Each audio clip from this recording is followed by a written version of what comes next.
মুসলমানদের উৎসব শবে বরাত একটা হিন্দু মসজিদে দেখার জন্য আসলো না। মুসলমানদের উৎসব শবে কদর একটা হিন্দু কোনোদিন চাওয়ার জন্য আসলো না।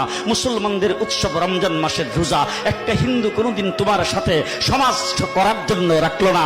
একটা হিন্দু কোনোদিন তোমার ঈদের নামাজে আসলো না। একটা হিন্দু কোনোদিন তোমার সাথে জুমার নামাজে অংশগ্রহণ করলো না। তোমাকে দেখার জন্য পর্যন্ত আসলো না। তার কারণ হলো হিন্দুরা মনে করে এটা মুসলমানের উৎসব, আর তুমি মুসলমান হইয়া হিন্দুর দুর্গা পূজায় কিভাবে গেলা? তোমার কি হয়ে গেল? তোমার কি লজ্জা শরম তুমি ধুয়ে ফেলে দিয়েছো? তোমার কি কোনো লজ্জা শরম নাই? লজ্জা শরম নাই? আবার কি সুন্দর বলতেছ, ধর্ম যার যার উৎসব সবাই।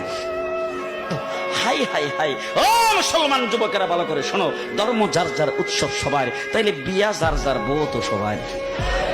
জি, বিয়ে যার যার বউ সবার, পুষ্কুনি যার যার মাছ সবার, গাছ যার যার ফল সবার, ক্ষেত যার যার ফসল সবার, দোকান যার যার মাল সবার।